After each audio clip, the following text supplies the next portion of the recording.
நரகம் போறது மட்டுமல்ல, உலகத்தில் மனிதனுடைய வாழ்க்கை எப்படி இருக்கும்? உலாயிக கல் அன்ஆம், அவர்கள் ஆடு மாடு ஒட்டகங்களை போன்றிருப்பார்கள். ஒழுக்கம் தெரியாது, நாகரீகம் தெரியாது, பண்பாடு தெரியாது, நடத்தை ஒழுக்கம் தெரியாது, மிருகங்களை போன்று உலகத்திலே வாழுவார்கள். யார்? சிந்திக்கின்ற உள்ளம் இருந்தும் சிந்திக்காத சமூகம், கண்ணிருந்தும் பார்க்காத சமூகம், காதிருந்தும் கேட்காத சமூகம். ஆடு மாடு ஒட்டகத்தில் வச்சு சொன்னா ஓரளவுக்கு நாகரீகம்.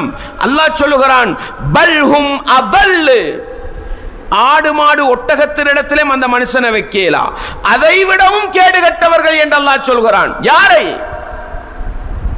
சிந்திக்காத சமூகம், பார்க்காத சமூகம், கேட்காத சமூகம். அன்பார்ந்தவர்களே, ஆடு மாடு ஒட்டகத்துக்கு ஒரு நாகரீகம் இருக்கு, அதுக்கு ஒரு வாழ்க்கை பழக்கம் இருக்கு.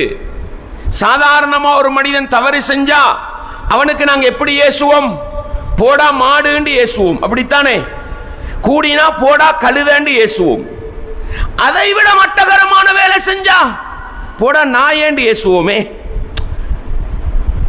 ஆடு மாடு ஒட்டகத்தின் இடத்திலும் வைக்கலாம். நாகரீகம் குறைய குறைய நாயை விட மோசமாகுவார்கள்.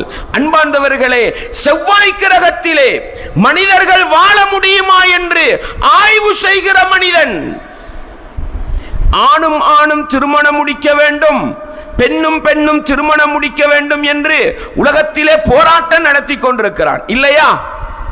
இந்த உலகத்தில் பெரிய போராட்டம் எது சகோதரர்களே? ஆண் ஆணை திருமணம் முடிக்க வேண்டும், பெண் பெண்ணை திருமணம் முடிக்க வேண்டும். உலகத்தில் சகோதரர்களே, நாயும் செய்யாத வேலை, கோழியும் செய்யாத வேலை, ஆடு மாடுகள் தவறியும் செய்யாத வேலை. சிந்திக்கின்ற ஆற்றல் உள்ள மனிதன் என்ன ஆசைப்படுகிறான்? ஒரு ஆண் ஆணை திருமணம் முடிக்க வேண்டும், பெண் பெண்ணை திருமணம் முடிக்க வேண்டும். நஊது பில்லாஹ்.